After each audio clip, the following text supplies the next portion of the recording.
Hare Krishna. Let's start with the Kirtan. Hare Krishna, Prabhuji. Dandavat Hare Pranam. Krishna, Dandavat Pranam. Hare Krishna, everyone. Hare Krishna, Hare Krishna. Welcome to this class. Hare Krishna. Let's start with the Kirtan. Jaya Radha Madhava Kunja Bihari. Jaya Radha Madhava Kunja Bihari. Gopi Jana Vallabha Girivaradhari. Gopi Jana Vallabha Girivaradhari. Yashodanandana Vraja Jana Ranjana. Yashodanandana Vraja Jana Ranjana. Yamuna Tira Vanachari. Jaya Radha Madhava Kunja Bihari. Hare Krishna. Welcome to this class. So let us start. Let us first do the obeisances, pay our obeisances to the deities of ISKCON Sheshadripuram. Jagannath Baldev Subhadra माई की जय, निताय चैतन्य की जय, परशुराम भगवान की जय, वामन देव की जय, पंचतत्व की जय, गिरि गोवर्धन की जय. So let's do the prayers. Om Ajnanatimirandhasya Jnananjanashalakaya Chakshurunmilitam Yena Tasmai Shri Gurave Namaha. Shri Chaitanya Manobhishtam Sthapitam Yena Bhutale Swayam Rupak Kada Mahyam Dadati Swapadantikam. Vandeham Shri Guroho Shri Yutapada Kamalam Shri Gurum Vaishnavamscha Shri Rupam Sagrajatam Sahagana Raghunathanvitam Tam Sajivam Sadvaitam Savadutam Parijana Sahitam Krishna Chaitanya Devam Shri Radha Krishna Padan Sahagana Lalita Shri Vishakhanvitamscha. He Krishna Karuna Sindho Dina Bandho Jana Jagatpate Gopesha Gopika Kanta Radha Kanta Namostute. Tapta Kanchana Gaurangi Radhe Vrindavaneshwari Rishabhanasute Devi Pranamami Hari Priye. Narayanam Namaskritya Naram Chaiva Narottamam Devim Saraswatim Vyasam Tato Jayamudirayet. Nashta Prayeshu Abhadreshu Nityam Bhagavata Sevaya Bhagavati Uttama Shloke Bhaktir Bhavati Naishtiki. Mukam Karoti Vachalam Pangum Langhayati Girim Yat Kripatam Ham Vande Shri Gurum Dinatarinam. Nama Om Vishnu Padaya Krishna Prasthaya Bhutale Srimate Bhakti Vedanta Swami Niti Namine. Namaste Saraswate Deve Gauravani Pracharine Nirvishesha Shunyavadi Paschatya Desha Tarine. Nama Om Vishnu Padaya Krishna Prasthaya Bhutale Srimate Jaya Pataka Swami Niti Namine. Nama Acharya Padaya Nitai Kripa Pradayine Gaurakatha Dhamadaya Nagaragrama Tarine. जय श्री कृष्ण चैतन्य प्रभु नित्यानंद श्री अद्वैत गदाधरा श्रीवासादि गौर भक्त वृंद. हरे कृष्ण कृष्ण कृष्ण हरे हरे, हरे Ram Ram Ram Hare Hare. Hare Krishna, everybody. Welcome to this class. So, first of all, I would like to glorify Srimad Bhagavatam. Just tell you the greatness of Srimad Bhagavatam. So this is a Saturday class that we do every Saturday morning from 6:45 to 8 a.m. We have a Srimad Bhagavatam class, right? And this class, we're particularly doing the canto number 1. And every week we take one chapter. In that one chapter also, we take half of a chapter. And when we explain that chapter. So, it is said, in the Padma Purana, there are some prayers which says Srimad Bhagavato Bhagavatakyo yam pratyaksha Krishna yevahi svikrutosi maya natha muktyartham bhavasagare. This Srimad Bhagavatam is actually Krishna himself. Oh my Lord, To get released from the cycle of birth and death, I have taken shelter of your lotus feet. Manorathe madiyoyam safala sarvadatvaya nirvignenaiva kartavyam dasoham tava Keshava. My dear Keshava, I am your servant. Please fulfill this desire of mine in serving you through Srimad Bhagavatam. So what this basically means is that Srimad Bhagavatam is actually Krishna himself. Pratyaksha Krishna evahi. Right?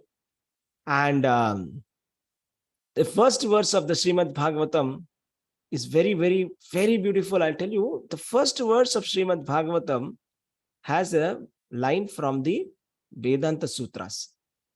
And the first line is from the Vedanta Sutras, the first verse of Srimad Bhagavatam. And the last line is Matsya Gayatri. So that means that Srimad Bhagavatam is actually the summary of the Vedanta Sutra. And it is an expansion of the Brahma Gayatri mantra.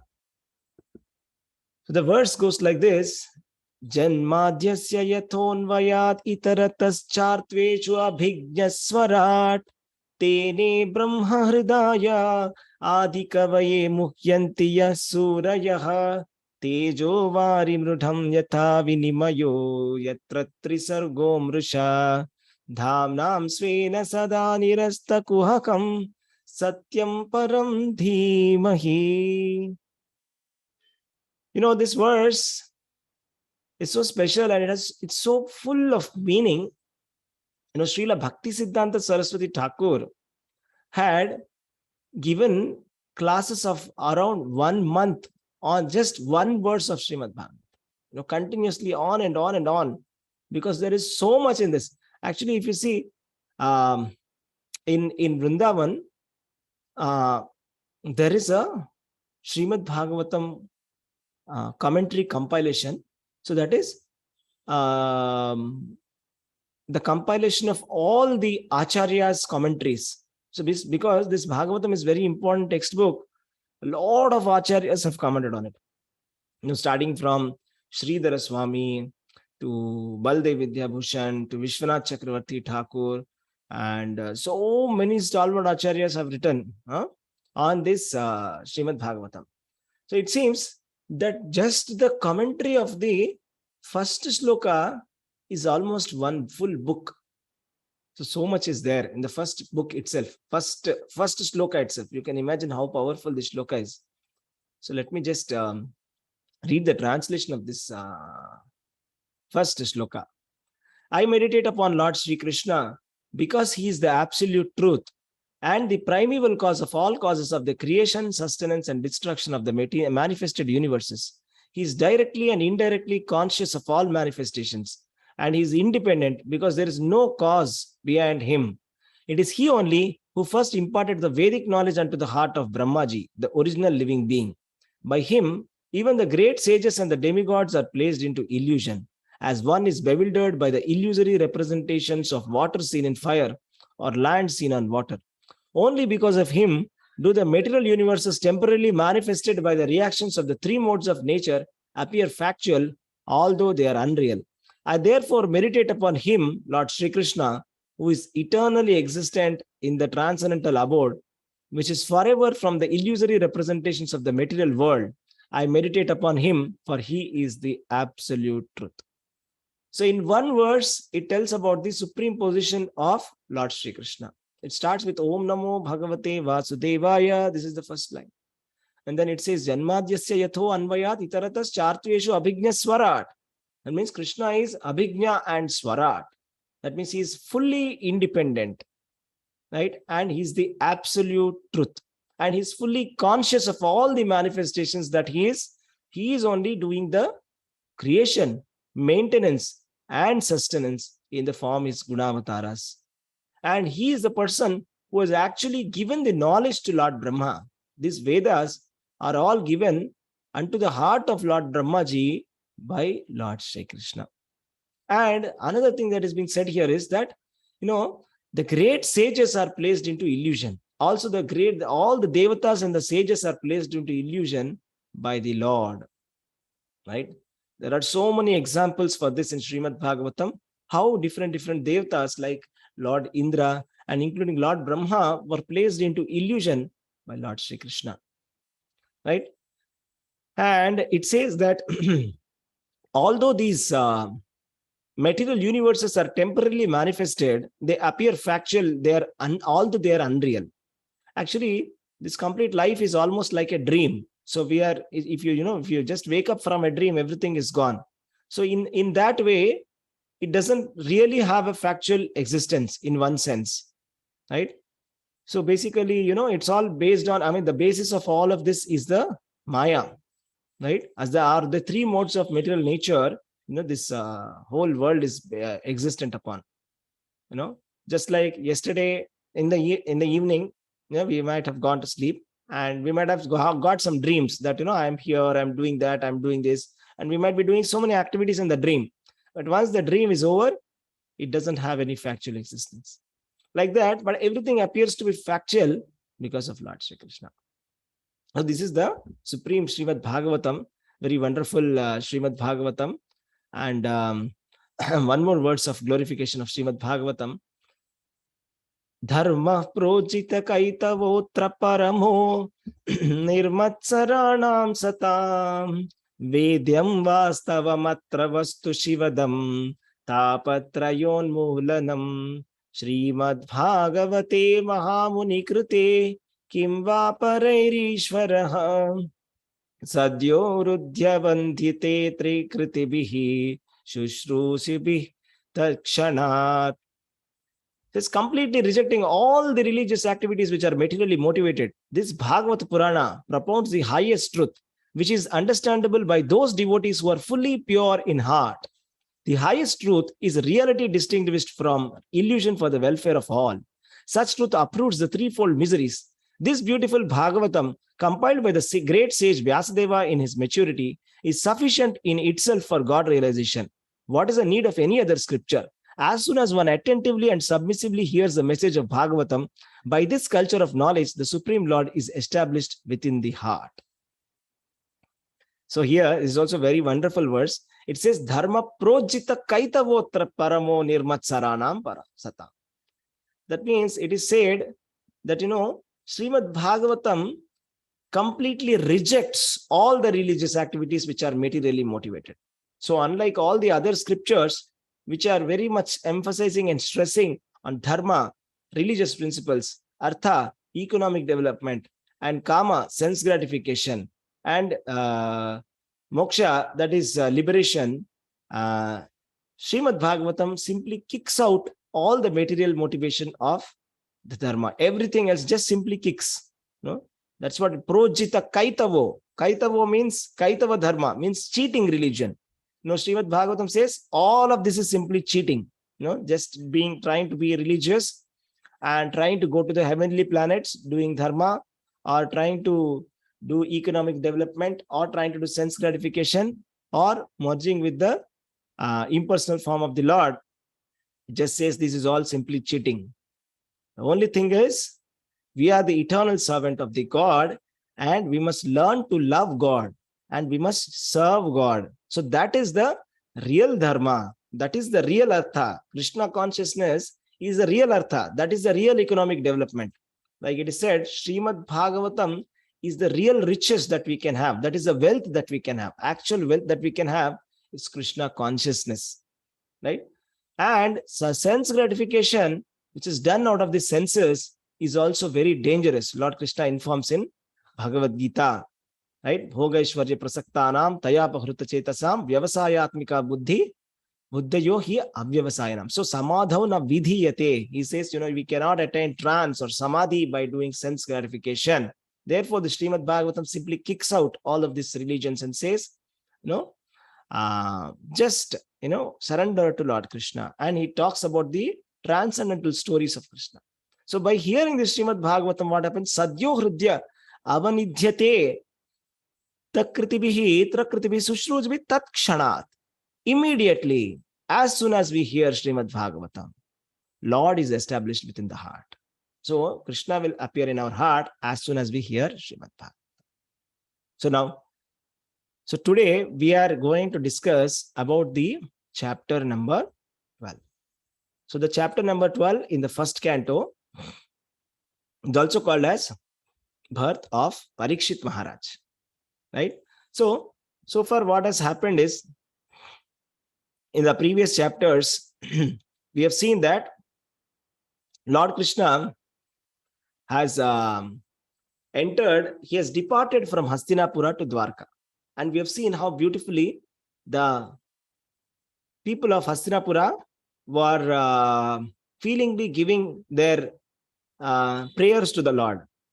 Especially the ladies of the Hastinapura, they have sung so beautifully that it is given in the Srimad Bhagavatam. It says that these prayers by these ladies of Hastinapura from the palaces of Hastinapura is better than Vedic hymns. It is satisfying the Lord better than hearing the Vedic hymns which are in Sanskrit in some complicated meter and in a very intellectual kind of a meter. What is better? The glorification of the ladies of the Hastinapura. So that is what actually satisfies the Lord. So, and then means we have seen how Lord Krishna entered into Dwarka. So Krishna departed from Hastinapura and he entered inside Dwarka. So once he enters inside the Dwarka, we have seen how all the inhabitants of Dwarka became ecstatic by hearing his transcendental sound coming from his conch shell, Panchajanya. Right? And how everybody thronged to see him and everybody started worshipping him. And in great joy, they were offering prayers to them. And they were saying that, oh my dear Lord, how can we be living without you? By separation from you, it is so difficult for us to carry on our life. Like that, they give very feeling prayers in Dwarka. And also we have seen the description of this city of Dwarka and how beautiful this Dwarka Dham is. Dwarka is actually not a material world. So it is actually spiritual world. I don't know how many of you actually went to Dwarka. So this Dwarka and Mathura and Vrindavan, they're not ordinary places. Just like we say, okay, Dwarka is in India, or we say, Mathura is in India, or Mathura is in UP, Vrindavan is in UP. This is a wrong kind of thinking. They're not in the India. They are from the spiritual world. When we go also, when we see whatever, we are not able to see the spiritual world, what the pastimes are happening there, we are not able to see, right? But all the realized bhakti yogis or the realized devotees, they are able to see the pastimes, the eternal pastimes of Radha and Krishna in Vrindavan. They are able to see, right? So that is Dwarka Dham. Also, there's a beautiful description given about how the city was planned and how beautiful the decoration of the city was. I mean, if we hear that decoration and the beauty of Dwarka, we will lose interest in our cities. We will say that this is almost like a completely dungeon. It's some kind of a slum in comparison with Dwarka. It is so beautiful, right? Then in this chapter, in the last week, we have seen the birth of Emperor Parīkṣit Maharaj. Birth of Emperor Parīkṣit. So who was Parīkṣit Maharaj? Can anybody say? What was his relation with the Pandavas? He was the grandson of Arjuna. He is Uttara's son and the grandson of this thing, and Lord Krishna himself entered the womb to save him. So that is what the speciality of Parīkṣit Maharaj. He saw the Lord even before he heard about him. Abhimanyu's son. Right. Haribol. Thank you, Mataji.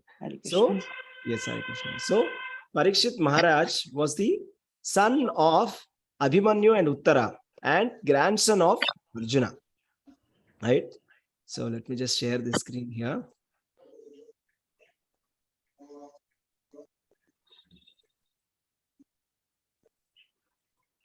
So, just in a nutshell, what happened in the last week? We will just see this. So, this is the birth of Emperor Parīkṣit. So, when a great devotee is born in the house, naturally there will be jubilation, celebration, happiness. Just like when a baby boy is born in a house, everybody starts celebrating, right? But here, actually, in the family of the Pandavas, it actually really makes sense, more sense, or in a true sense, in the real sense, because this is a pure devotee of Lord Krishna who is born, and he's going to bring glory to Pandavas. right? When a son is born, if he brings glory to the entire lineage, then that is very nice, very glorious. So, right. So then what happened?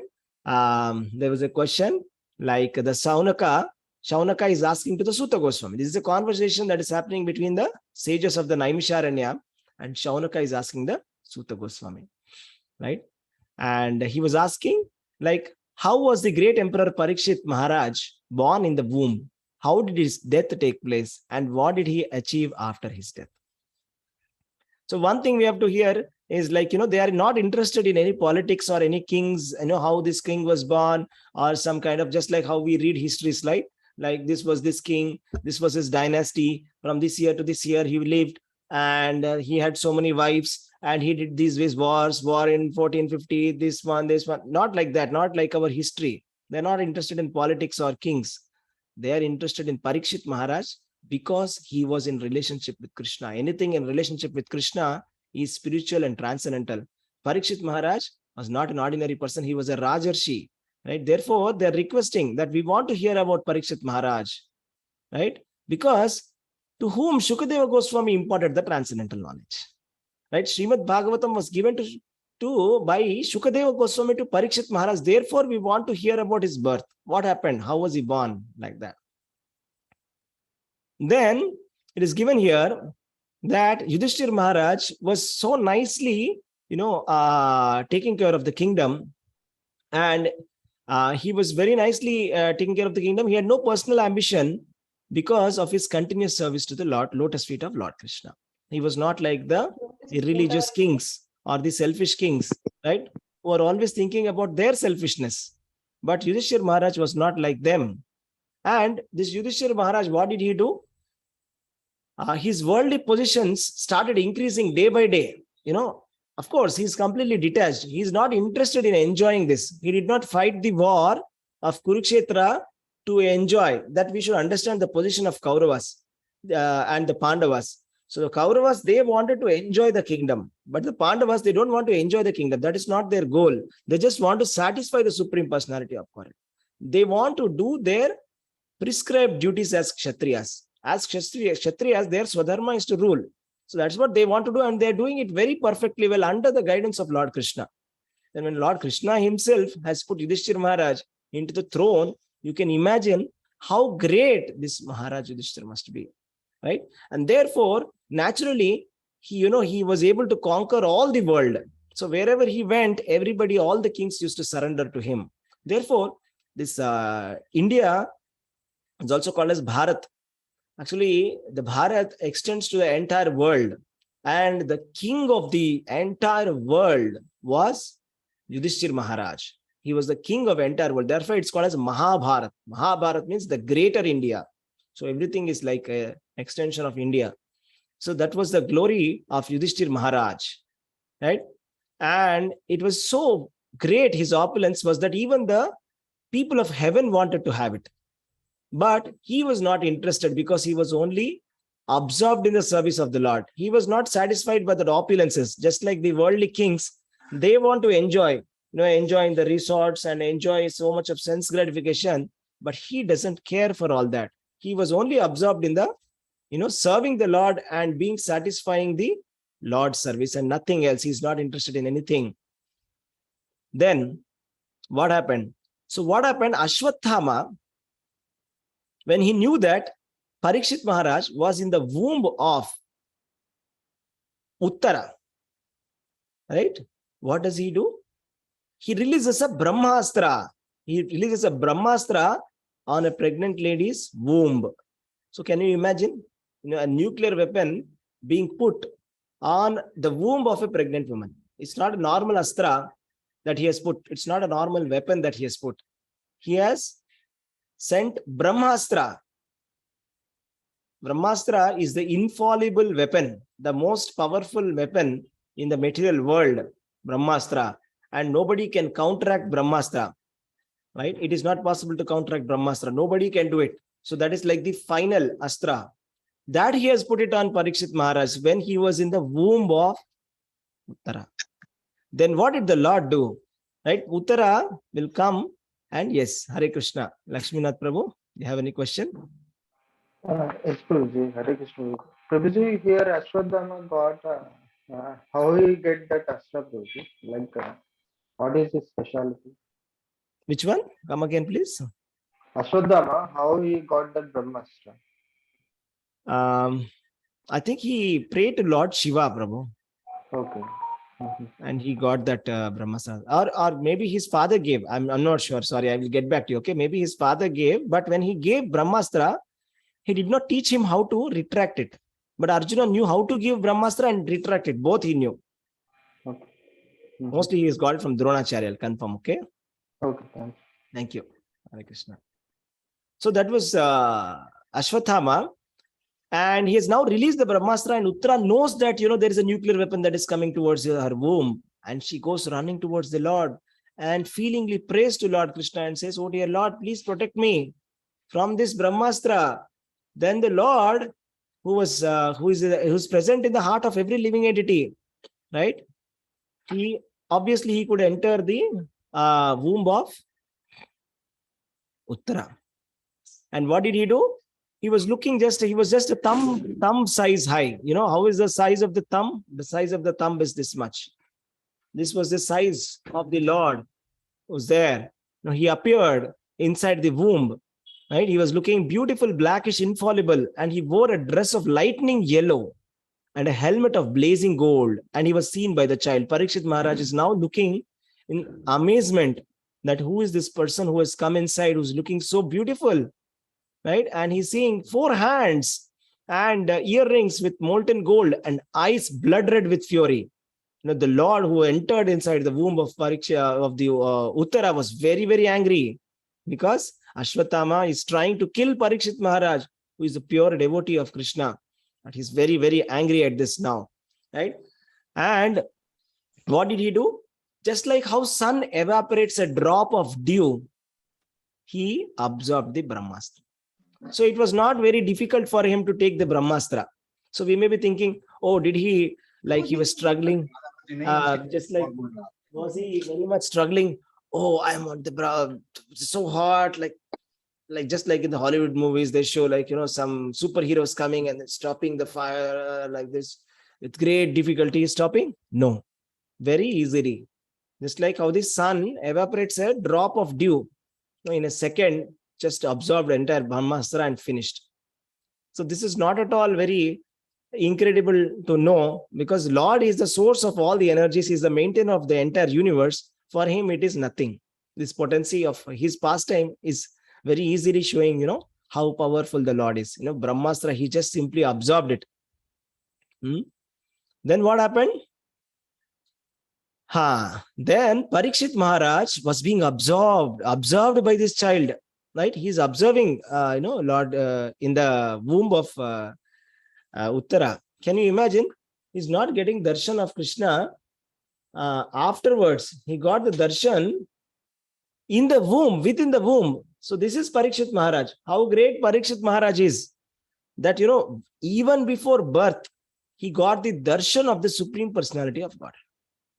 So you can imagine how qualified and how great he is. And how great is Shukadeva Goswami, who is the self-realized son of Vyasadeva, right? Even before birth, he was self-realized.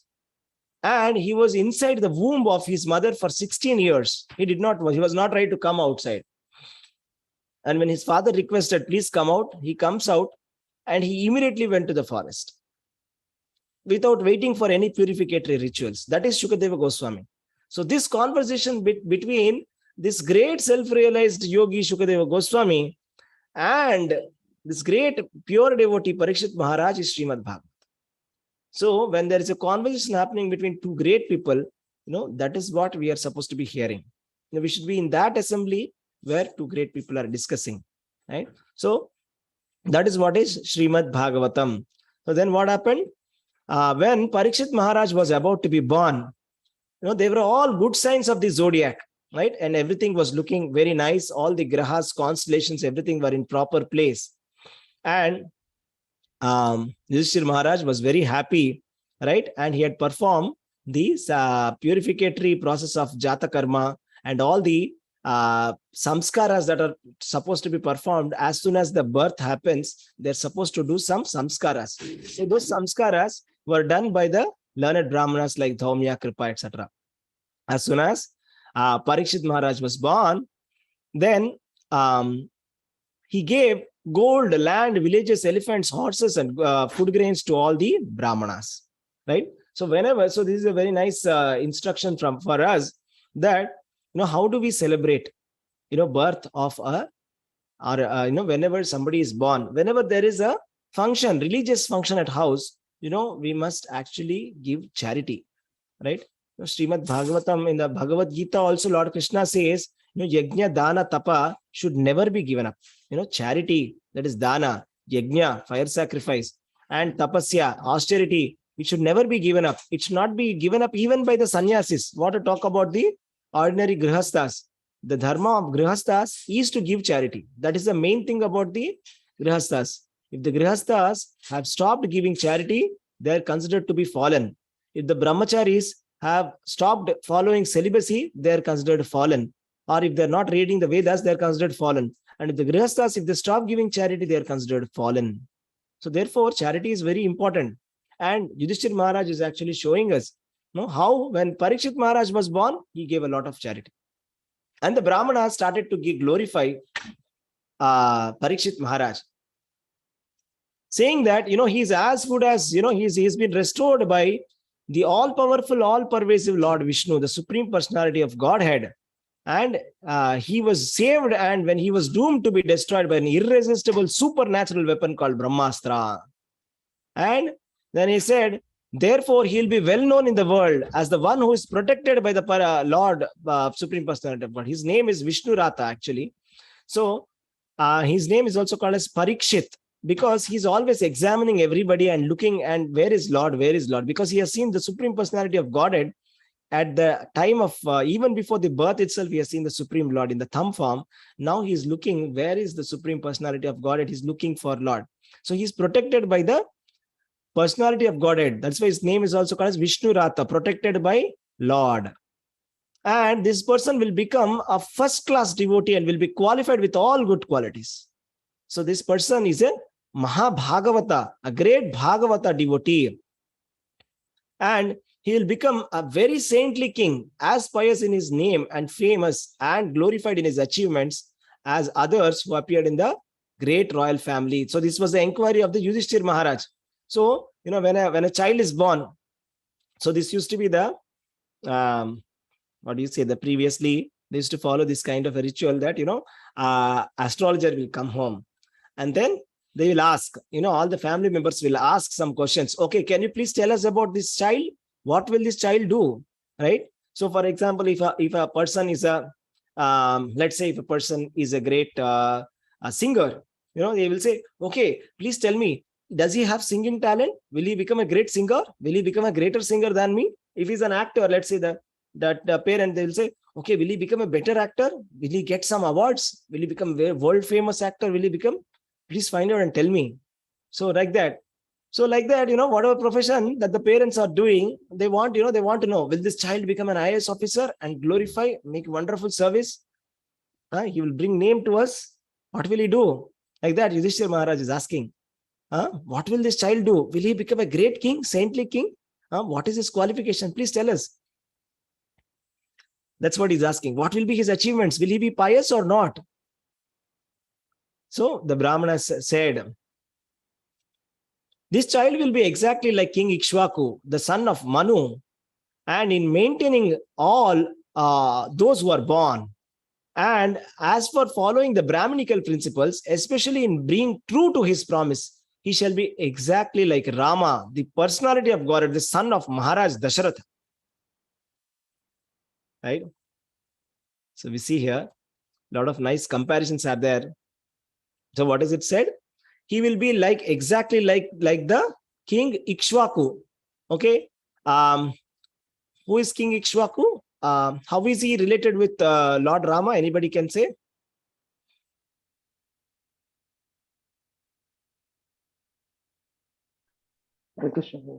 He's a forefathers. Yes. So Lord Rama and Ikshvaku, how are they related? It's the forefather of. Forefather, yes. Ikshvaku Kula, right? It's a dynasty of Ikshvaku lineage. Lord Ramachandra was born. So just you can imagine, if Lord has to be born in our lineage, just imagine, if then we must have been very glorious, or else why would he be born, right? So Maharaj Ikshvaku was so great, such a great personality that Lord himself was born in his lineage. So that means you can imagine how great he is. And Manu, who is Manu? Manu is the father of Ikshvaku, correct? So in Bhagavad Gita, Lord Krishna, what does he say? Imparted the knowledge to sun god. Vishwa, what is that name? Vaishwa, Vivaswan. Vivaswan, the sun god. He says, Aham vivasvate yogam proktavanaham avyayam. Right? He says, Imam vivasvate yogam proktavanaham avyayam vivasvan manave praha manurikshvakave bravit. So Lord Krishna says, this transcendental science of Bhagavad Gita, imperishable science of yoga, I have given it to the sun god, Vivasvan. And he has given it to his son. Right? That is, whom did Vivasvan give to? Vivasvan gave it to? Manu. Tell me. Manu. Ishvaku. And then Manu. No, Vivasvan gave it to Manu. Manu, then Ishvaku. Manu gave it to Ikshva. Okay. Manu gave it to Ikshva. Correct. So that means Manu, who is given here, is the father of Ikshvaku Maharaj. Okay. Correct. And Lord Ramchandra came afterwards in that lineage. So here it has been explained. Yes. Hare Krishna Prabhuji, Yes, you yes, said ma'am. Brahminical, you said the word Brahminical in some few sentences back. Basically, they are Kshatriyas, no, this lineage of Rama. And Yeah, they're Kshatriyas only. I'm saying Yudhishthir Maharaj was inquiring some Brahmanas who had come there. This generally what happens, anybody is born, child is born, some astrologers, learned Brahmanas will come home, correct? And then, we will ask them for the astrology chart of the child, right? Like that, Yudhishthir Maharaj was asking the Brahmanas. They're Kshatriyas only. Okay. So then what happened? So these learned Brahmanas are telling the astrology. They're telling the astrological chart and reading the astrological chart of the Parīkṣit Maharaj. And they're saying, he will be true to his promise, just like Lord Ramachandra. Like Lord Ramachandra, the son of Maharaj Dasharatha, how he was true to his promise. Right? If he gives a promise, he will 100% follow it. There is no backing at all. Correct? So, he promises that, I will kill Vali. I will protect you. He promises to Sugriva. And as he promised, he will kill Vali. And he gives protection similarly, right? For the, what is that? To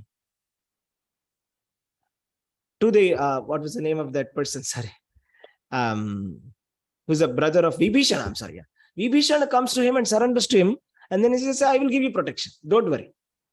I will protect you and I will ensure that, your brother is vanquished. That he does that. So he's also ready to give protection. So there is one verse, very famous verse in Ramayana, which says, even if one person says only once, that, oh dear Lord, I belong to you.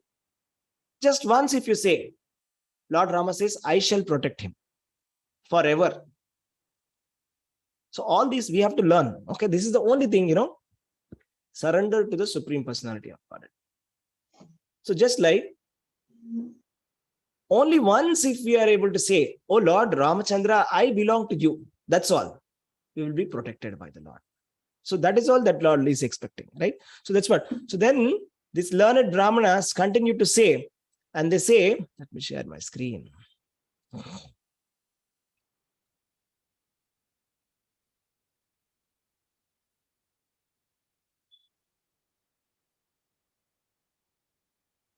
This child will be munificent donor of charity and protector of the surrendered, like the famous king Shibi of the Ushinara country. And he will expand the name and fame of his family like Bharata, the son of Maharaja Dushyanta. So let us hear the story of Shibi Chakravarti, right? Shibi Chakravarti was a very, very great donor, right? So one day Maharaja Shibi was in his assembly, right?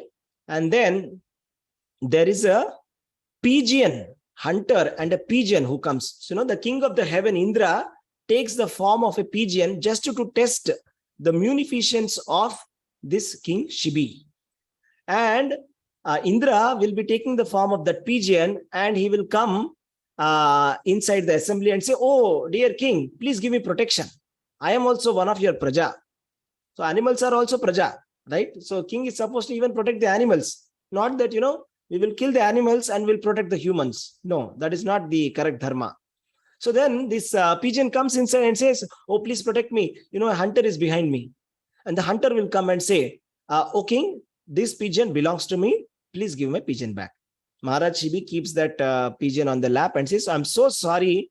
I cannot give this pigeon to you. If you want, I can give you some other thing in exchange." So you asked, "What will you give?" "I'll give you gold. Take some gold and go." Right? He says, "No, I don't want any gold. I want that pigeon." "No, okay, you can take some land if you want. I will give you so much of land. I'll give half of my kingdom. Take it." "No, I don't want half of your kingdom also. I just want that pigeon. I'll give you full of my entire kingdom. I will give you in donation. You can take the entire kingdom also. You can take it. No problem. You become the king." "No, I just want my pigeon. That's it. Can you give me my pigeon?" Then he's trying to negotiate, and finally he says, "Okay." And he says, "Okay, fine. What do you want?" "Okay, I will give you. You want meat, right? You want flesh. So I will give you the flesh from my body. The same weight as of that pigeon. You take it. Is that okay?" "This is fine. This is okay." Then they'll bring a balance and then say, "Okay, what is there? Pigeon, how much weight it will be? 300 grams. Isn't it? Very lightweight, 300 grams, 400 grams, 300 grams, a little bit. Then the king is very hefty. He's got a lot of muscles. No problem. Little bit of muscle is gone. No worries. Then he'll cut that and he'll put it on the balance and says, "Now just see." But the pigeon is weighing heavier, right? The pigeon is weighing heavier. And then he cuts more and more flesh and he puts it. The pigeon is still weighing heavier. He goes on and cuts all the flesh of his body completely. But still the pigeon is weighing heavier. And the king, finally, he puts himself on the balance. And he says, "I am ready to give myself to this hunter." Then all the devatas became very pleased. And the Indra and the Agni Deva, actually Agni Deva was that pigeon. Agni Deva comes there and they come there and they all glorify him. That, Shibi, you are such a Shibi Chakravarti. So, for any time when anybody talks about donation, we should remember Shibi. So if you are doing donation, we should, when the comparison is, he's a great donor like Shibi Chakravarti. If you say that means that, he's such a great donor, right? And Bharata Maharaj, he was saying he's as great as Bharat Maharaj. He's a Dushyanti, son of Maharaj Dushyanta, right? We know that Mahabharata, how it was started, right? He was the son of the Bharata, was the son of Dushyanta. There was a king. It also, Mahabharata starts from the story of Maharaj Dushyanta, right? And Maharaj Dushyanta once goes to a forest and he was hunting and he falls in love with, what is the name of that lady? Anybody knows? It's a very famous story. What is the name? Shakuntala. Shakuntala. Shakuntala, correct. Shakuntala. So there's also, there's a very beautiful poetry written by Kalidas. So we all speak about Shakespeare, etc., etc., but we don't know what glorious epics our own people have written, right? So Kalidas has written one book called Abhignana Shakuntalam. Yeah. So he writes a very beautiful epic poetry. It's, I don't know how many thousands of times, it's better than any work of the world. right? I mean, the poetry and the meter that he uses, the kind of syllables that he uses is like much more superior technically, but nobody acknowledges that. So that is this love story of Bharata and Shakuntala has been explained. So he's, in this verse, it's being said that he will be famous like the Shivi Chakravarti, and he will expand the name and fame of his family like the Bharat Maharaj, son of Maharaj Dushyanta. Let's see what else is being told here. It is said, among the great bowmen, this child will be as good as Arjuna, and he will be as irresistible as fire and as insurpassable as the ocean. Right? We all know that Arjuna is a very, very talented person in the Pandavas, and the entire Pandavas, they were only hoping to win because of Arjuna, because Arjuna was a very, very great bowsman. How talented he is, and how wonderful he is, and how he is such a nice person also, that we can see in the beginning of Bhagavad Gita, Lord Krishna is glorifying Arjuna in Bhagavad Gita. He says, because you are not envious of me, because you are my dear friend, O Parantapa, O son of Kunti, I am giving you this most confidential knowledge. So that is Arjuna. And also in Bhagavad Gita, Lord Krishna says, among Pandavas, I am Arjuna. So among the Pandavas, he says, I am Arjuna. That means Arjuna is the most talented person among the Pandavas. So now Parīkṣit Maharaj is being compared with his grandfather Arjuna. So he's as good as grandfather Arjuna. Then Yudhishthira Maharaj became very happy. Wow. He's very pleased. Wow. Right? He will be as irresistible as fire and as unsurpassable as the ocean. This child will be as strong as a lion and as a worthy shelter as the Himalaya mountains. He will be forbearing like the earth and tolerant as his parents. So the comparison is, he's as strong as a lion, very powerful. And Himalaya mountains, Lord Krishna says in Bhagavad Gita, among the immovables, I am Himalaya. Stavaranam Himalaya Asmi. So what it means? Among the immovable things, the largest and the biggest and the most powerful thing is the Himalaya mountains, right? So a lot of yogis go there, and a lot of pilgrimages are there. A lot of people, sit there in meditation, and they do there all their spiritual practices in the Himalaya mountains. So it is unshakable. It is so powerful. He's saying he will be as worthy as the shelter of Himalaya mountains. Take the shelter of Himalaya mountains, nobody can touch you. So that is like him. If anybody takes shelter of Parīkṣit Maharaj, nobody can harm that person. He will be as forbearing like the earth. Right? The earth is so tolerant, it is actually tolerating all of the miscreants. Right? All the miscreants is being tolerated by the earth. And earth actually can tolerate. Earth does not actually have any problem with the population. The problem is with unwanted population.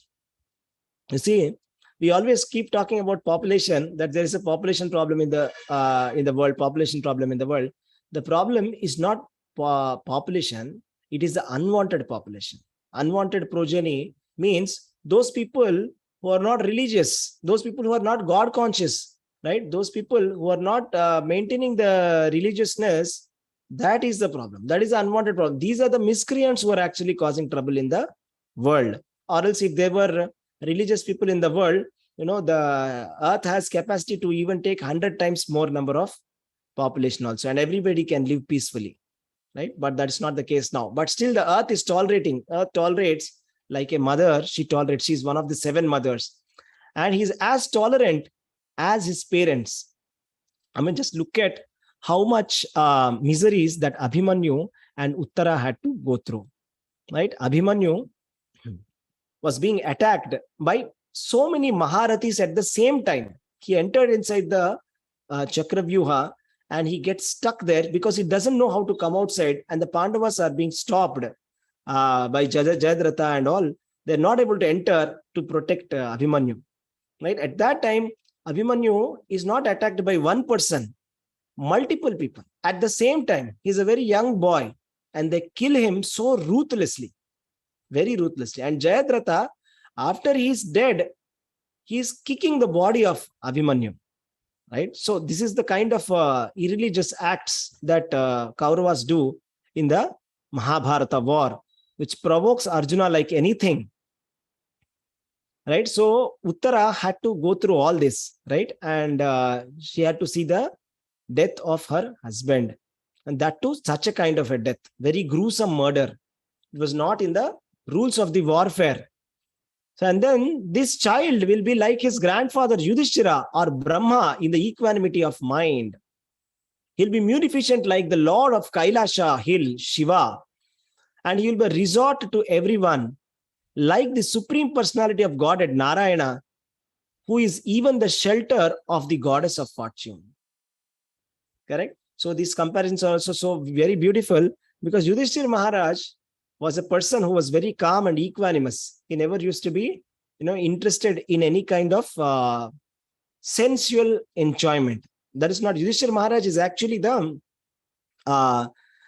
expansion of Yamadharmaraja, or incarnation of Yamadharmaraja. Yamadharmaraja is born as Yudhishthira Maharaj, right? Due to a curse by a sage for him. So also like Lord Brahma, who is, always very peaceful. You don't see any weapons in the hand of Lord Brahma, is it not? So, and then when we talk about munificence, we talk about Lord Shiva. So, right, all of us know, Lord Shiva is also called as Bholenath, right? Is also called as Alpasantoshi, means whatever little that we do, Lord Shiva will become very pleased, and he will shower, benedictions, and he will not even see whether this person is qualified for this benediction or not. He does not even calculate that kind of thing. He will just give. So that is the greatness of Lord Shiva. So here they are comparing with Parīkṣit Maharaj with Lord Shiva and saying he will be as munificent as Lord Shiva. So if anybody will ask, he will be ready to give. And he will be the resort of everyone like the Supreme Personality of Godhead, Narayana, who is even the shelter of the goddess of fortune. Right? Because Lord Krishna in Bhagavad Gita says, Mattak parataram nanyat kinchidasti dhananjaya mai sarvam idam proktam sutre maniganariva. Sutre maniganariva means what? Just like how the pearls are strung in a necklace. Many pearls are strung in one necklace. That is how the entire universe rests in me, right? The entire universe rests in me, just like how the pearls are strung in a necklace. In the necklace, you cannot see the thread which is binding these pearls. They're put together by the thread. Similarly, this entire universe is put together because of Lord Krishna. There is no movable or immovable thing that can exist without Krishna. So in everything, Krishna is present. Okay, so that is what it is. So that is why the universe is resting upon Krishna. And he's telling, just like how Lord Narayana is the shelter of even the goddess of fortune and the entire universe and everybody, Janardhana. So similarly, Parīkṣit Maharaj is so great. This Mahabhagavata will be so great, like that Narayana, how he's giving protection to all the, Janardhana is giving protection to all the people, he will give protection. This child will be almost as good as Lord Krishna by following his footsteps. In magnanimity, he will become as great as the king Rantideva. And in religion, he will be like King Maharaj Yayati. So this is also a beautiful comparison. He's saying that, the child will be almost as good as Lord Krishna by following his footsteps. So this is an important thing for us to learn. So we cannot become Krishna. We cannot become Krishna. But if we follow his footsteps, we can become as good as him. Right? By following his footsteps. That is the most important thing. We should follow the footsteps of Lord Krishna. We should not try to imitate Lord Krishna. So there is a difference between imitation and following. Right? Anukaran and Anusarana. Right? We must not imitate. So just like, we say, okay, Lord Krishna has done this pastime, let me also do the pastime.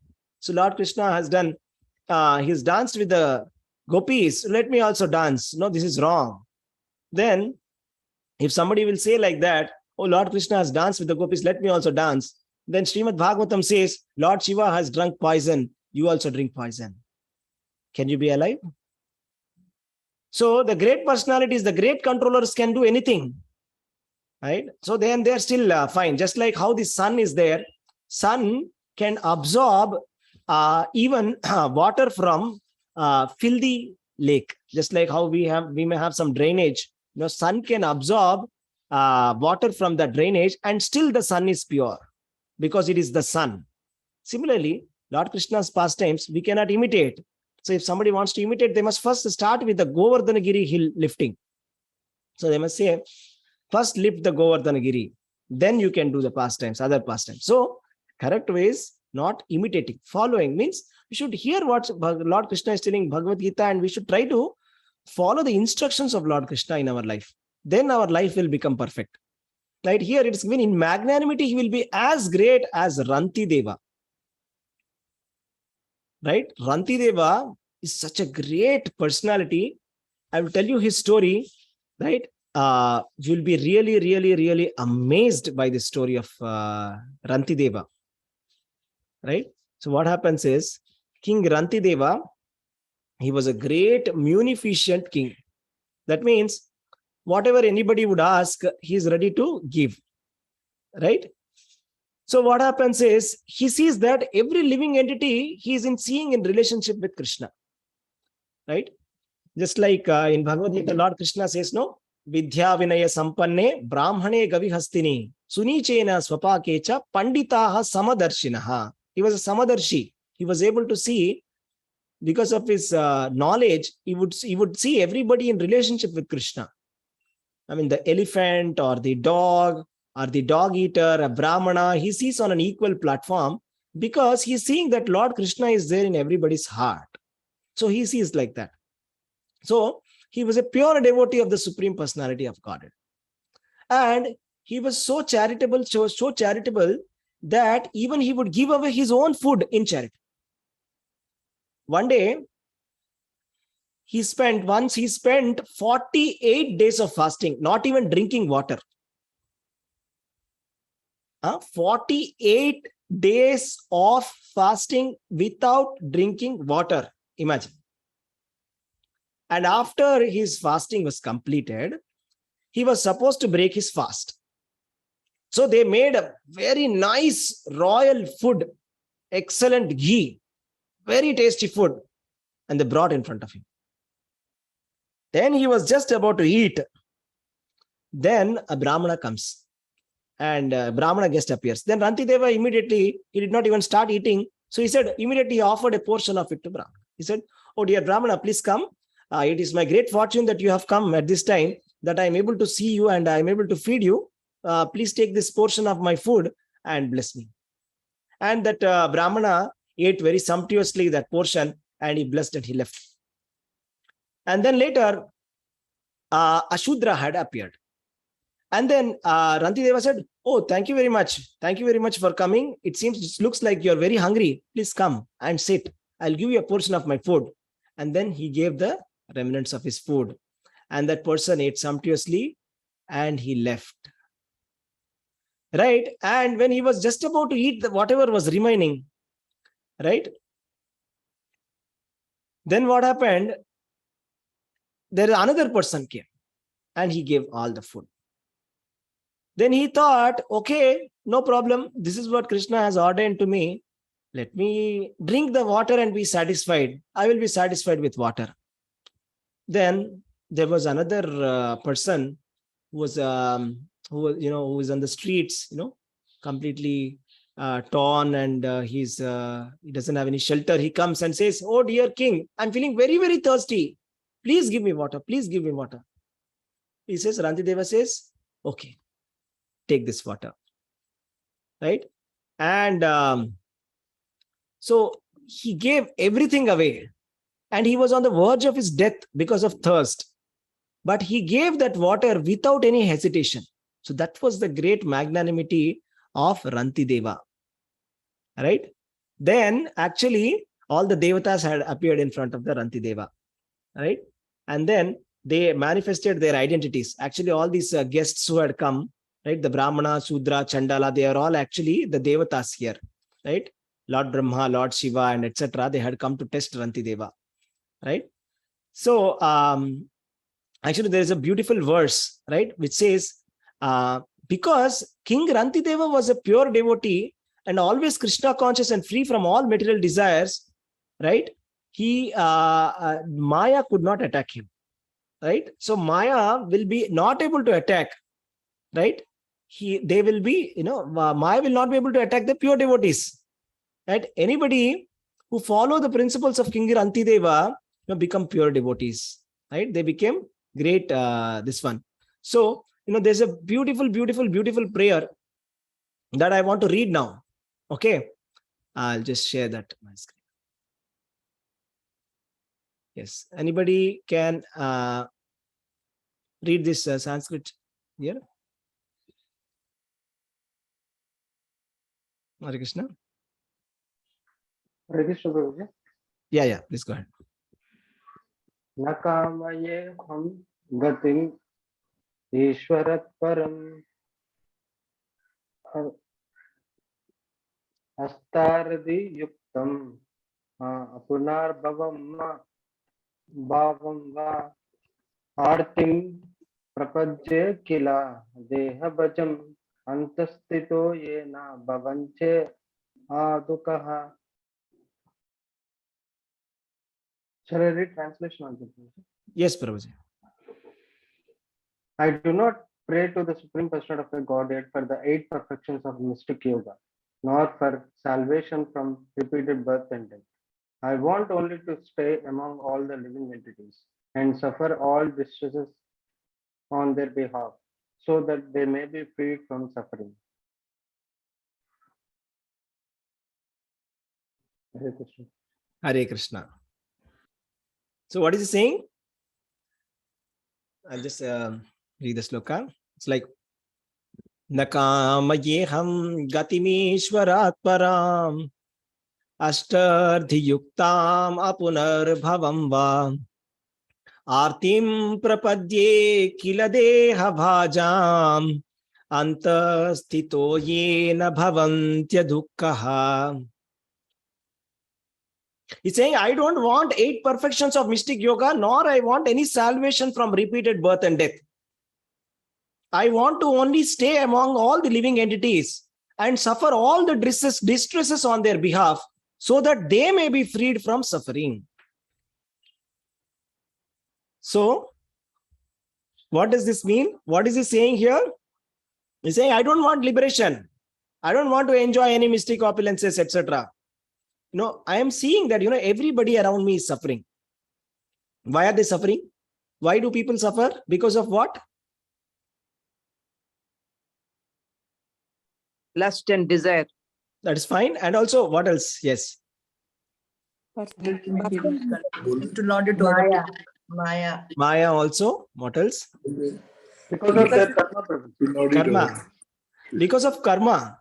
Right? Because of karma, all of them are suffering. So he is saying, there are so many living entities, human beings, animals, birds, beasts, everybody. They're putting different positions and they're suffering and enjoying their different reactions because of their karma. He's saying, let all the bad karma of all these living entities come to me. I am ready to take millions and millions and millions of births of suffering and take away all the suffering of everybody. Let them all be happy. Right? So can you And just... he can't do like that. For behalf of everybody, he can't do. Yes, we can't do that.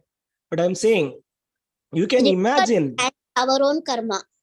Yeah, we are not able to even tolerate our own karma. Agreed? So we curse at our own karma. I don't know what all karma I have done that I am suffering today. When will this finish? Yes. So, but here Rantideva is telling, let everybody's karma come to me. I am ready to suffer. Right? So that is the position of a pure devotee of Krishna. So by doing devotional service, when somebody becomes a Mahabhagavata, this is the thing. This is the mood that a Bhagavata carries. Right? This is the mood that a Bhagavata carries. So therefore, let us continue.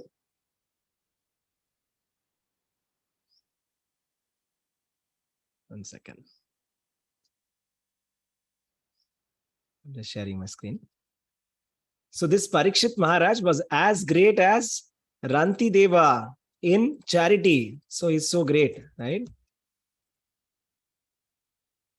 This child will be like Bali Maharaj in patience, a staunch devotee of Lord Krishna like Prahalad Maharaj, a performer of many Ashwamedha sacrifices, and a follower of the old and experienced men. So, what is the greatness of Bali Maharaj? What was the patience that he displayed? Can anybody summarize that pastime shortly? I He mean, what is completely surrendered to the Lord, even though his spiritual master told him not to give it to him and that he was Vishnu himself.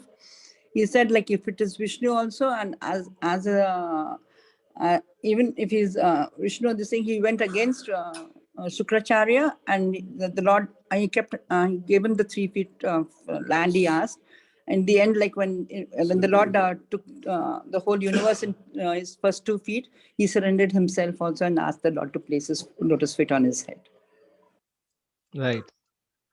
And he tolerated all that. So what happened is, like, Vamana had come and he asked for 3 feet, but then it was a kind of cheating, because Vamana, his Lord, has come in a small dwarf form. Dwarf will have a small legs. The legs are this small, very small. Half of or 1/3 of the size of a normal human being, is looking so small, saying, I just want 3 feet. Very cutely he's asking, give me 3 feet. Then he agreed. But now the Lord has expanded his form and he's filling all the entire universe. And he measured the lower planetary system and the upper planetary system. And he says, where is my 3rd feet? So he's almost like he's cheated by the Supreme Lord, right? So and he was very patient, right? And he asked, where is the 3rd feet? And he surrenders himself to the Lord. And he's like Mataji said, spiritual master had even cursed. Don't do it. Don't do it. He's Vishnu. He's going to take away everything. Don't do that. You lose everything. I'm telling you, don't listen to me. I'm your guru. He says, I'm so sorry. I have to give this. If it is Lord Vishnu who has come, I am his pure devotee. How will I not give it to him? I'll give everything to him. That's good. Right? Then he says, okay, here is my curse. Now all your riches will be gone and you'll go to the hellish planets. The lower planetary system you will go. That is my curse. You go to the lower planetary systems. So he tolerates patiently. And when the Lord Vamana also calls, he comes down after he expanded his form, comes down and he calls him to the assembly, and he starts accusing Bali Maharaj. Oh, Bali Maharaj, you greatly, very boastfully said that you have everything in possession. You said that you will give me 3 feet, but you have given only 2 feet. Where is my 3rd feet? Give it to me now, or else I'll punish you.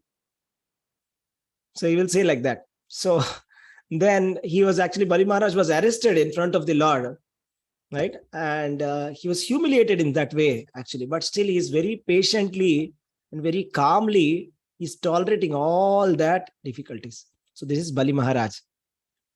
It's a staunch devotee like Prahalad Maharaj. Prahalad Maharaj, another great devotee of the Lord, he was so steadfast that even when his father tried to kill him, right, he is not ready to give up his devotional service to the Lord.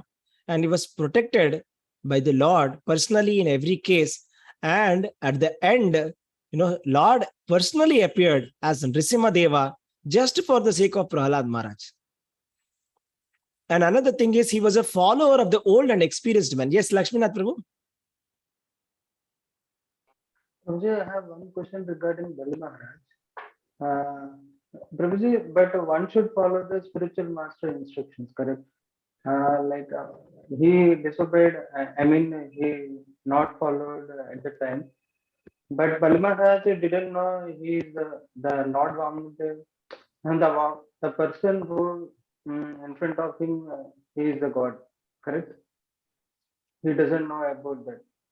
But as a charity, he is giving. But how, this quality also can see when one can read the story of Bali Maharaj, this quality also some other can observe and they can like one cannot follow the spiritual master instructions. Like how can this can be understood? Correct. Nice question, Prabhu. Actually, it's a nice question. So basically, Bali Maharaj's spiritual master was Shukracharya, right? And Shukracharya had advised strongly, he said, do not give donation to this Brahmana.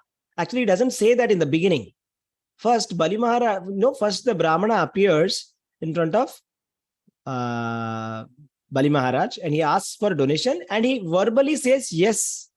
He asks, there's a conversation that happens. No, he says, what do you want? You want this, you want that, you want this, you want that.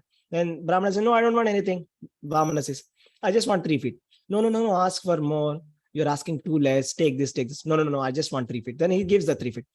Then at that time, he was about to just complete that by, pouring water, just pour water and they, complete it in a ritualistic way.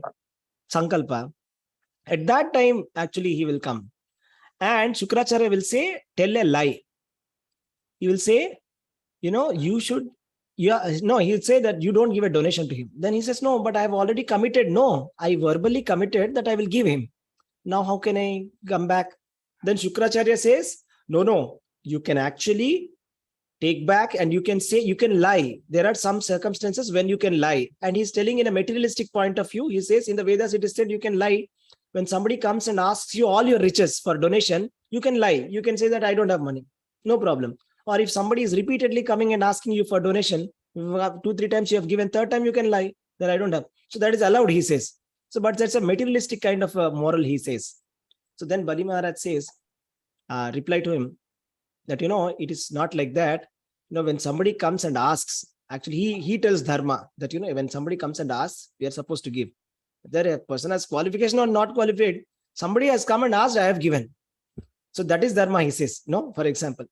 And he says, this is Brahmana who has asked. So I am very religiously surrendered to the Brahmanas. A Kshatriya is supposed to be surrendered to the Brahmanas. And the Brahmana has come and asked me, and a Brahmana I am giving, and I am supposed to give. And then he says, okay, let us say that you are saying that he is Lord Vishnu. And if Lord Vishnu has himself come and asked, then he will he's anyways going to take away the kingdom. Because Lord has decided that he wants to take the kingdom. Somehow by hook or crook, he is going to take it. But if I give myself, the glory will be mine. So people will glorify. I'll become glorious. It will be glorious for me. Or else I'll have dishonor that I have fallen back on my promise. Dishonor is worse than death. So like that, he explains principles, superior dharma principles to his spiritual master. And his spiritual master, he knows that, whatever Bali Maharaj is telling is correct. But now I will say the final important reason why Bali Maharaj had given.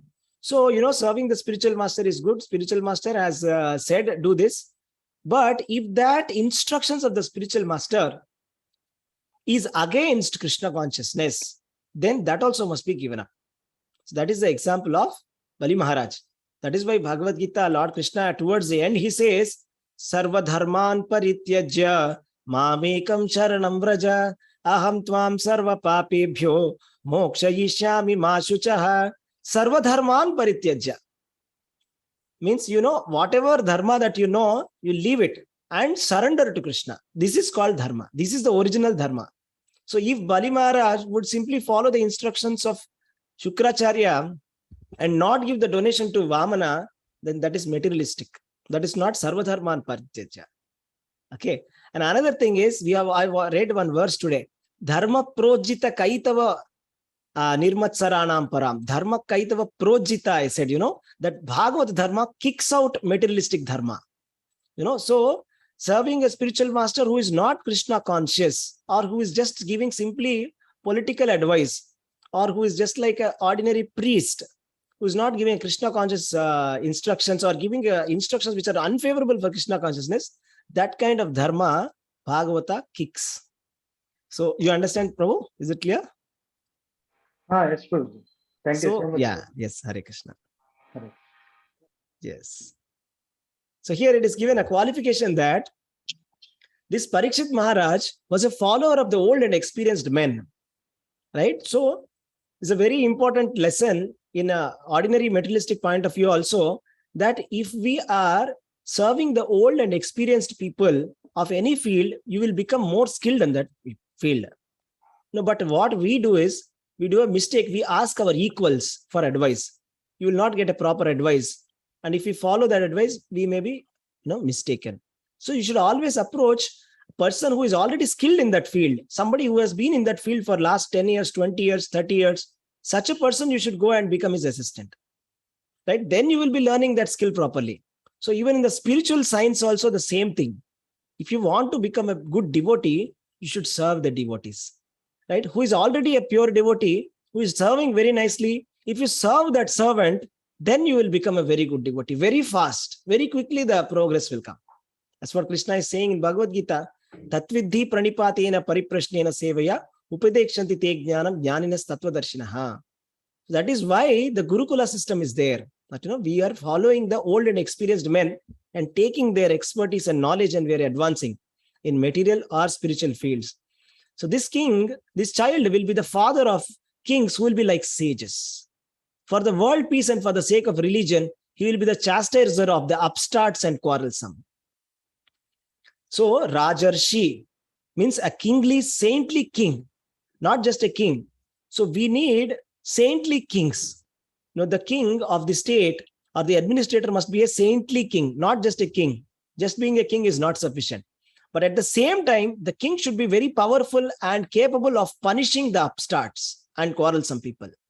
If the king is not taking any action in the name of non-violence, and if he's saying, I will be a very peaceful person, let me not give a punishment to these terrorists, to these militants, then it will become a bigger problem. Dharma says that if there is any person who is causing harassment to another person in seclusion, that person must be killed. So the king must be doing it without any mercy. Then only the people who are innocent people, religious people, they will be protected. If the miscreants are not punished, then the innocent people will suffer. Therefore, Parīkṣit Maharaj was, for the sake of the world peace and sake of religion, he will chastise immediately if somebody will try to, cause a disturbance in the society. So that is Parīkṣit Maharaj. And after hearing about his death, which will be caused by the bite of a snake bird sent by a son of the Brahmana, he will himself get freed from all the material attachment and surrender to the Supreme Personality of Godhead, taking shelter of him. So this prophecy also has been said, Parīkṣit Maharaj is going to die by the bite of a snake bird. Right? That will be the cause of his, because he will be cursed by a son of a Brahmana. That is also said. But it sounds very negative. I mean, nobody would like to hear this. Right? Okay, your grandson is going to die by a snake bird. He's going to be cursed by a Brahmana. It's not at all pleasant to hear. But then the positive point here is, he will be freed from all material attachments and surrender to the personality of Godhead, taking shelter to him. And he will get the proper knowledge from Shukadeva Goswami, and he will renounce all the material attachment and achieve a life of fearlessness. So this is very pleasing to hear.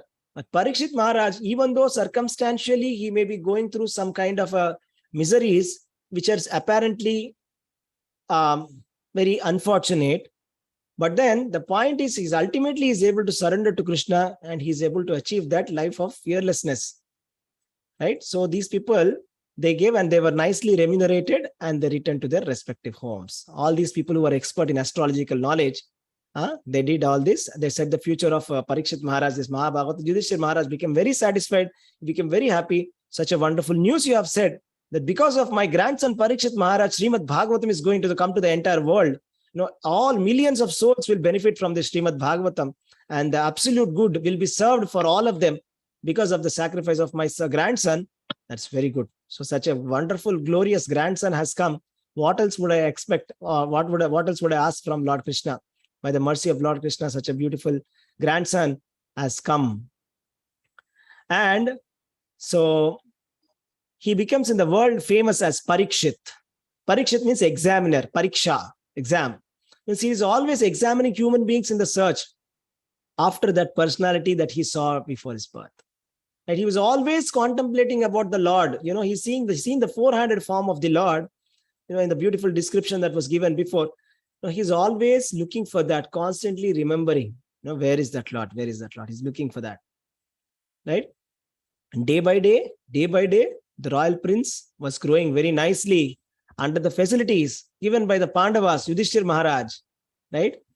And Yudhishthir Maharaj at that time wanted to do a horse sacrifice, right? So at that time, actually, we all know the story of Mahabharata, right?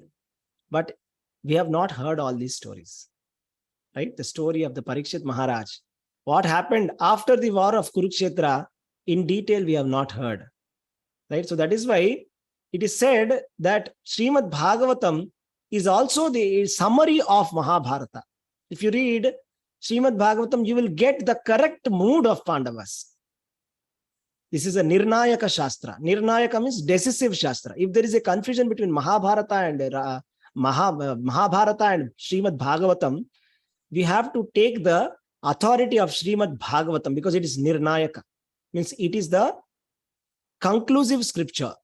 If there is a conflict here and there, we should take from Srimad Bhagavatam. And so beautifully we are hearing how the Pandavas are, they are, raising this boy, Parīkṣit Maharaj, right? The great Mahabhagavata devotee of the Supreme Personality of Godhead. At that time, actually, King Yudhishthir Maharaj wanted to perform a horse sacrifice to free his sins incurred from the fighting with the kinsmen. So, but there were no surplus funds outside of the fines and tax collection. So there was not much money in the treasury. So almost like maybe our situation in the government today is that, always we say we are in debt with the World Bank, so many thousands of crores. Every person is owing so many thousands of crores. So almost like that, there was no treasury, there was no money, because if you have to do horse sacrifice, Ashwamedha Yajna, it costs a lot of money.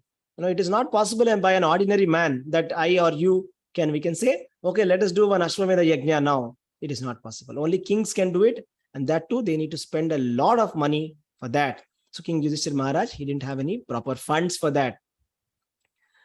And finally, what did they do? Understanding the hearty wishes of the king, his brothers, as advised by Lord Krishna, collected sufficient riches from the north. So what happened was basically, the Pandavas, of course, these brothers, right? These 5 brothers, Pandavas, they are always working collectively together. They're not fighting with each other for property. That, why Yudhishthir Maharaj should become king? And, like somebody like, wife of Bhima is coming and saying, why Yudhishthir Maharaj should become king? Are you less? You are very powerful. You have 1,000 elephants. You become the king. Or, somebody like Nakula Sahadeva coming. Why these people are enjoying? They are getting more share. Give me more. Fight. Go. Fight.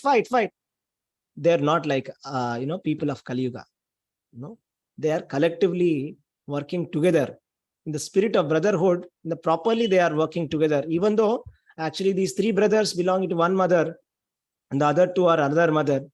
But still they are not fighting with each other, stepmother, sons. But still it's not that. They were all cooperative with each other. So this is also one nice dharma that we can learn. Cooperation between the siblings, right? So what did they do? They went to one place, okay, where there was a mountain of gold, which was left by King Marutta. Actually, I'll just tell you the story of this King Marutta. He was a great emperor of the world. Right? And he was there long back in the Maharaj Yudhishthira time. Before that, he was there.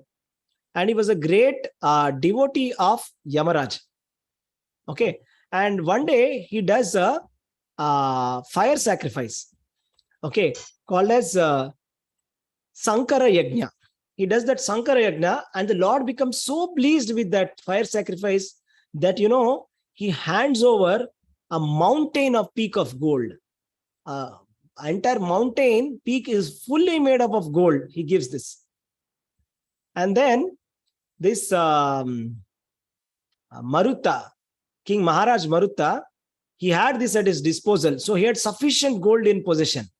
So in every day, when he used to do fire sacrifices, what he did, his sacrificial altar, he made it with gold. Can you imagine?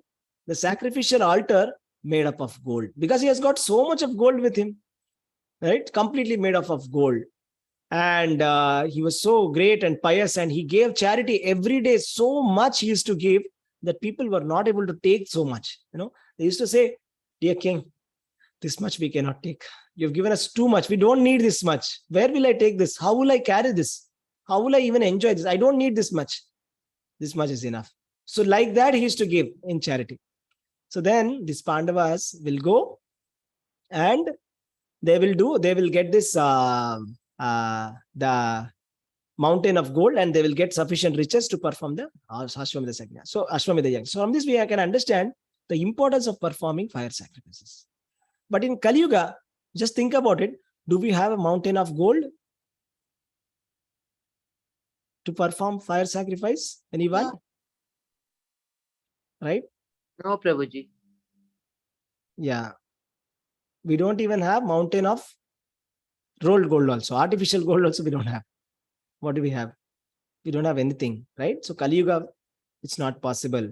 So these kind of sacrifices are actually, that is why all kinds of sacrifices are forbidden in Kali Yuga, because there is no learned priest in the Kali Yuga who can utter the mantras properly. That is only not there. So mantra should be uttered perfectly. It's not possible. Therefore, in the age of Kali, only one kind of sacrifice is recommended by Chaitanya Mahaprabhu. What is that sacrifice called? Sankirtana Yajna by Lord Chaitanya. So Sankirtana Yajna is simply chanting, congregational chanting of the holy names of Krishna. By doing this, all kinds of religious activities are performed. That is why we should chant together, all of us, congregational chanting. Hare Krishna, Krishna Krishna, Hare Hare, Hare Rama, Rama Rama, Hare Hare. So this is the sacrifice, Sankirtana Yajna, that we are supposed to be doing. Right? And he finally did 3 horse sacrifices. Right? Even though he did only 3 horse sacrifices, he became very famous. Right? He became famous in all the 3 worlds just by performing 3 fire sacrifices. So can anybody tell me why is that so? So generally, if somebody does 100 fire sacrifices, such a person is qualified to become Indra, right? But then here he has only performed 3, but still he has become as famous as performing 100 sacrifices. Why is that so? Can anybody guess? Way, following all the rituals. It's following the rituals, and what else? There's All the one mantras. thing. And dana, everything was taken care properly. Yes. What else? And Prabhuji, Parīkṣit Maharaj placed Krishna as the center. Doing all the things, he is offering to the Lord Krishna. Yes. What else? And having He good has done the sacrifice under the supervision of Krishna. Absolutely right. That's the one. He was doing the sacrifices under the supervision of Krishna. Krishna is Yagneshwara. Yagneshwara, he says, Bhoktaram Yajna Tapasam Sarvaloka Maheshwaram. He says, I am the enjoyer of all the sacrifices. Right? Krishna is the enjoyer of all the fire sacrifices, the Yagneshwara, Yajna Purusha. Right? He, Lord Krishna, who is the enjoyer, actual original enjoyer of all the sacrifices, Bhokta, he is supervising, and he is making Yudhishthira Maharaj to do all these fire sacrifices.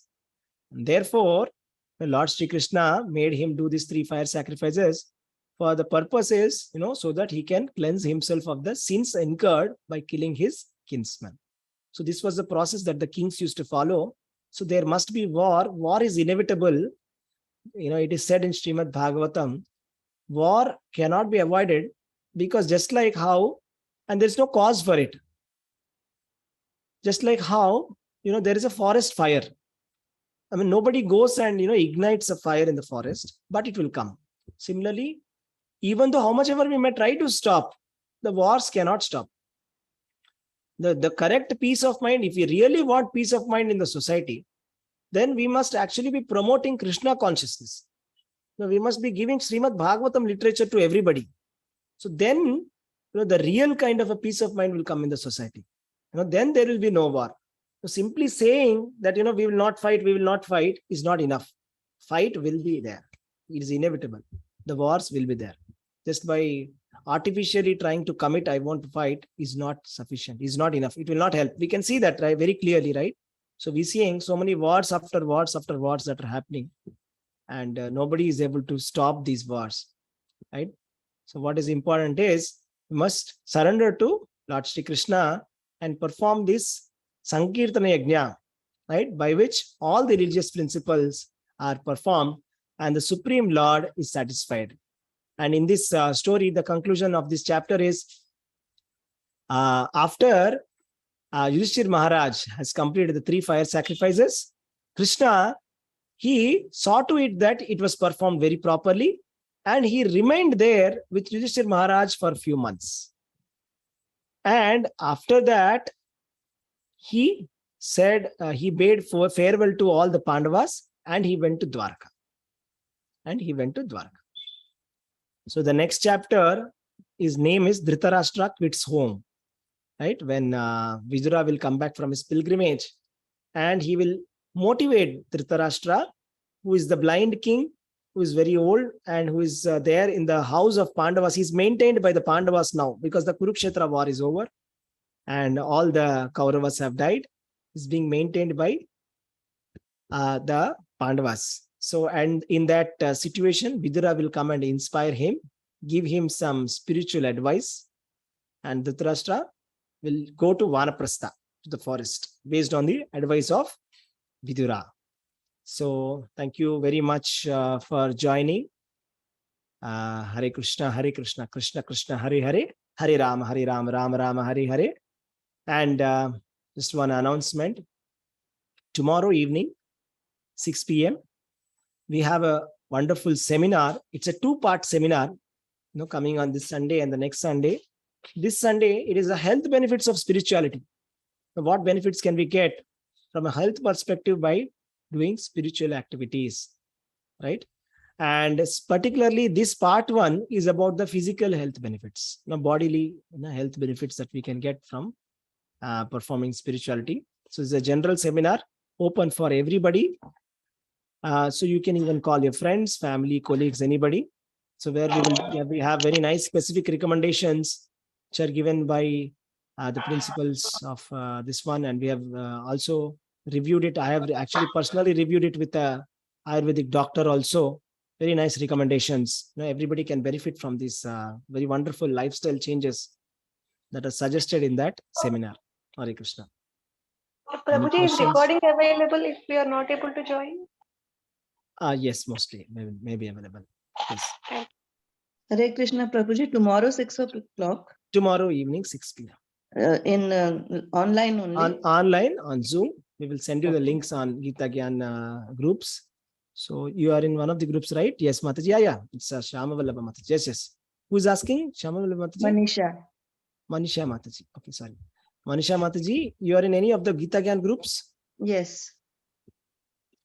Yes, you will receive a link there. Which group you are in? Hindi or English? Or which one? English. Okay. Group 1, group 2, group 3? I don't know that. Okay. I will check that. So as long as you're in the groups, no problem. You will get the link. No worries. Okay. So thank you. Yeah, this Saturday and next Saturday. This Sunday and next Sunday. Tomorrow evening, 6 p.m. Okay. This Sunday and next Sunday. Yeah, today is Saturday. Every Saturday morning, we have Bhagavatam class. Okay. Hare Krishna, Prabhuji. Hare Krishna, Matsi. Hare Krishna. Hare Krishna. Hare Krishna, Prabhu. Thank you. Hare Krishna, Danvat Pranam, Prabhuji. Very interesting class. Hare Krishna, Matsi. Thank you so much. All glories to Srila Prabhupada. Thank you, Hare Krishna. Hare Krishna, Prabhuji. Thank you very much. Hare Krishna, Matsi. Danvat Pranam. And